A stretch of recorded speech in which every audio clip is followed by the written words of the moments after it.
Only a tiny handful of people in history get to be called the father of a nation.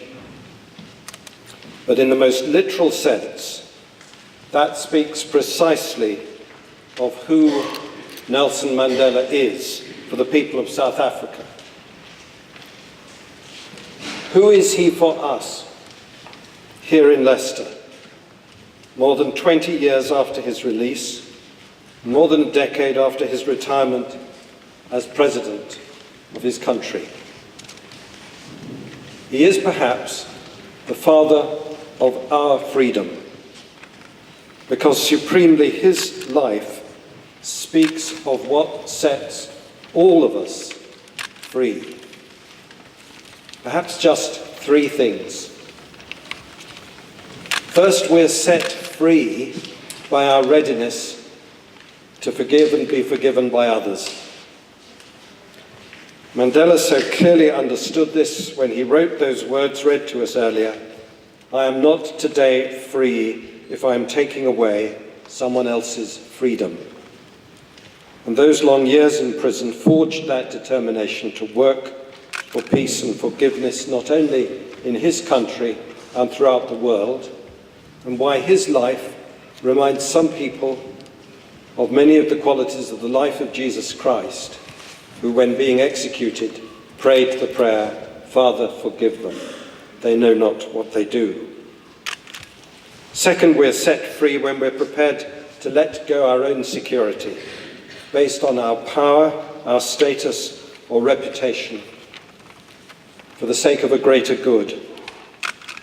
Surely that's what Mandela understood at his trial so many years ago, when he said, "This is a cause for which I'm prepared to spend my life, and for which, if necessary, I am prepared to die." And third, we're set free when we know that the world can be changed by recognizing the divine dignity in every human being. Mandela came to know that in every person, even in his prison jailers, he could see his brother and his sister.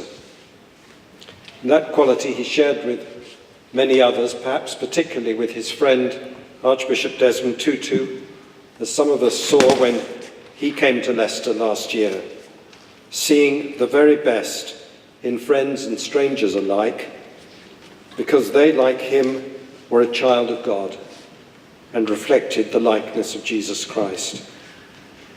So these qualities were rooted in Mandela's Christian faith and led him to a profound respect for all faiths, a respect reflected in these words of his, with which I end. Our deepest fear is not that we are inadequate. Our deepest fear is that we are powerful beyond measure. It's our light, not our darkness, that most frightens us. We ask ourselves, who am I to be brilliant, gorgeous, talented, fabulous? Actually, who are you not to be? You are a child of God. We were born to make manifest the glory of God that is within us. It's not just in some of us, it's in everyone. And as we let our light shine, we unconsciously give other people permission to do the same. As we are liberated from our own fear, our presence automatically liberates others.